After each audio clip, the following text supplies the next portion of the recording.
I'm Helen Pollard. I've spent 14 years working as a senior manager in a very popular oversubscribed state school, managing their admissions. And I've spent a lot of time talking to parents, helping them make their applications to schools. I've also spoken to lots of parents whose applications have been unsuccessful, which is a real shame. So I'm going to talk to you now about things that might help you complete an application form and successfully be offered a place. Each school will have admissions criteria, and these are the things that help them determine which children will be given a place at the school.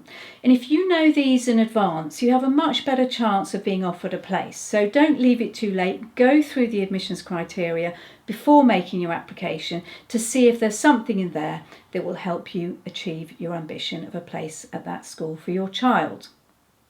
The first one, and the one that most people are familiar with, is the sibling priority. Mostly schools will offer a priority for a sibling at a school, but not always, so do check.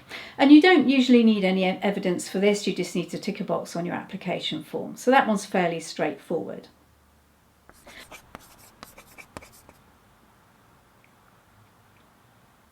Another criteria that some schools have is medical priority or social priority. So that's where your child might have a higher priority for admission to that school if there's some medical reason for why they need to go to that school. And if you think that's the case for your child, make sure you go carefully through the information from the school and find out what information you need to provide. It may be a doctor's letter, or it could be anything. Do check and even ring the school up, because it may be that they're really helpful in telling you what information you need. But it's not enough just to say, oh, they've got a bit of a cough or they've got a bad back, they have to go to that school. You have to really strongly make the case about why that school is the only one that will suit your child because of their medical condition. So again, be very careful. Just don't assume that you'll get the sympathy of the school and that will get you in, because it won't necessarily work that way.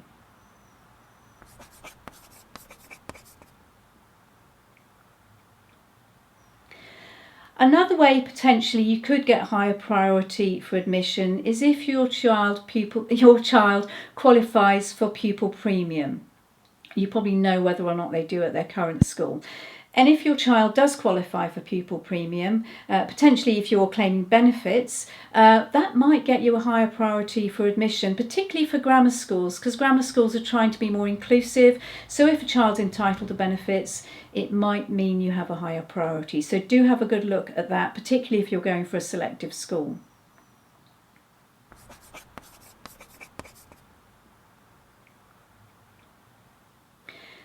Staff children, sometimes if you work for a school, you may get higher priority for admission for your child. So again, check that if you're a member of staff.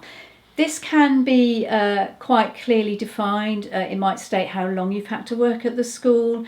It might talk about whether you're full-time or part-time. So do check the criteria for that one, because again, it might not be entirely straightforward.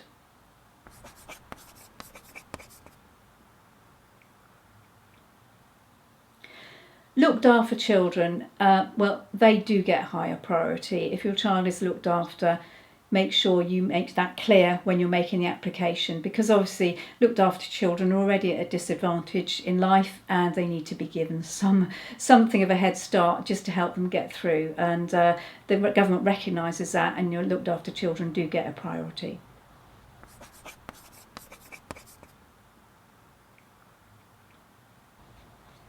Likewise, children who qualify for education and healthcare plan, they should get a higher priority in the same way that looked after children do, though actually they go ahead of looked after children. Again, talk to the school about that, because if your child has an EHCP, you probably need to make an application even earlier, during the summer, over a year before your child starts year 7, for example.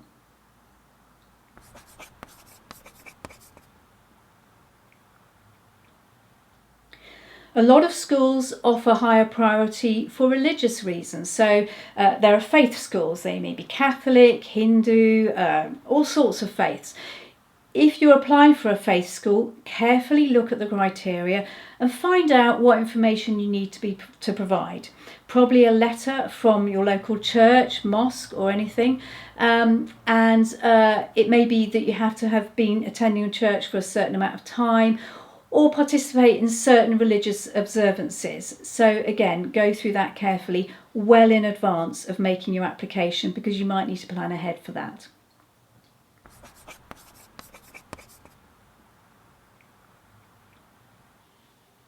Feeder schools.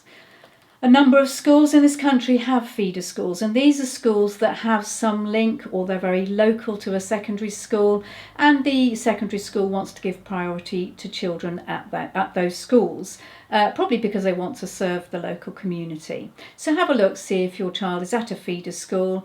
Some parents move their child to a feeder school specifically to get into a secondary school, and if that's something you're considering, you need to get ahead of the game and do it well in advance, because you need to do it before the October if you're applying for year 7 places.